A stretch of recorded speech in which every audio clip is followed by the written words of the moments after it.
പ്രധാനമന്ത്രി നരേന്ദ്രമോദി ഇന്ന് തിരുവനന്തപുരത്തെത്തുമ്പോൾ എല്ലാവരും ചർച്ചയാക്കുന്നത് തിരുവനന്തപുരത്തെ ബി.ജെ.പി. സ്ഥാനാർത്ഥി ആരെന്ന് തെളിയുമോ എന്ന ചോദ്യമാണ്.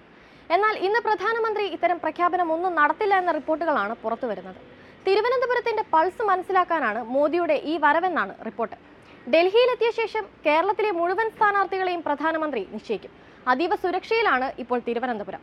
10:30 വിമാനത്താവളത്തിലെത്തിയ നരേന്ദ്രമോദി ആദ്യം VSSയിലേക്ക് പോകും. ചടങ്ങുകൾക്ക് ശേഷം സെൻട്രൽ സ്റ്റേഡിയത്തിൽ NDA പദയാത്ര സമാപനത്തിൽ പങ്കെടുക്കും. പിന്നീട് തിരുവനന്തപുരത്ത് നിന്ന് തമിഴ്നാട്ടിലേക്ക് പോകും. നാളെ ഉച്ചയ്ക്ക് 1:10 തിരിച്ചെത്തുന്ന പ്രധാനമന്ത്രി ഉച്ചയ്ക്ക് 1:15 മഹാരാഷ്ട്രയിലേക്കും പോകും. VSSയിൽ ഗഗൻയാന്റെ തയ്യാറെടുപ്പുകൾ വിലയിരുത്തുന്ന പ്രധാനമന്ത്രി VSSയിലെ ശാസ്ത്രജ്ഞരെയും അഭിസംബോധന ചെയ്യും. ഇന്ത്യ ബഹിരാകാശത്തേക്ക് അയക്കുന്ന സഞ്ചാരികളുടെ പേര് പ്രധാനമന്ത്രി വെളിപ്പെടുത്തുമെന്നും കരുതുന്നുണ്ട്.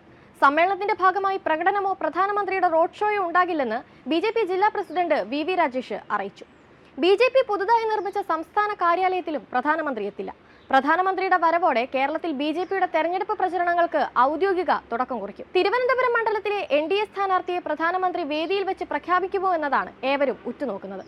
അതുണ്ടാകില്ലെന്നാണ് ലഭിക്കുന്ന സൂചന. ചില VVIPകൾ BJP വേദിയിൽ ഉണ്ടാവുകയും ചെയ്യും.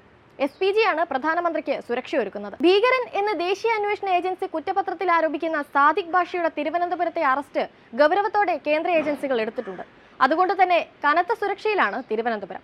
കേരള പോലീസും സജീവമായി തന്നെ സുരക്ഷയൊരുക്കുന്നതിൽ ഇടപെടുന്നുണ്ട്. ഗതാഗത നിയന്ത്രണവും ഏർപ്പെടുത്തിയിട്ടുണ്ട്. 2 മാസത്തിനിടെ ഇത് 3-ാം തവണയാണ് മോദി കേരളത്തിലെത്തുന്നത്. ജനുവരിയിൽ 2 തവണ എത്തിയത് കൊച്ചിയിലും തൃശൂരിലുമായിരുന്നു. 3-ാം വരവ് തിരുവനന്തപുരത്തേക്കും. 1/2 ലക്ഷം പേർ സെൻട്രൽ സ്റ്റേഡിയത്തിലെ സമ്മേളനത്തിനെത്തുമെന്ന് BJP നേതാക്കൾ അറിയിച്ചു.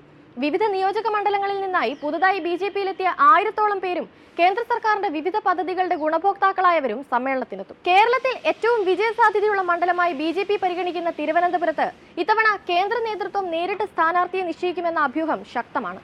കേന്ദ്രമന്ത്രിമാരായ നിർമ്മല സീതാരാമൻ, രാജീവ് ചന്ദ്രശേഖർ തുടങ്ങിയവരുടെ പേര് ഈ മണ്ഡലത്തിൽ ഉയർന്നു കേട്ടിരുന്നു. നടൻ കൃഷ്ണകുമാറും പരിഗണനയിലുണ്ട്. നടി ശോഭനയെയും ഗായിക ചിത്രയെയും പരിഗണിച്ചിരുന്നു. എന്നാൽ ചിത്രയും ശോഭനയും മത്സരത്തിനില്ലെന്ന് അറിയിച്ചിട്ടുണ്ട്.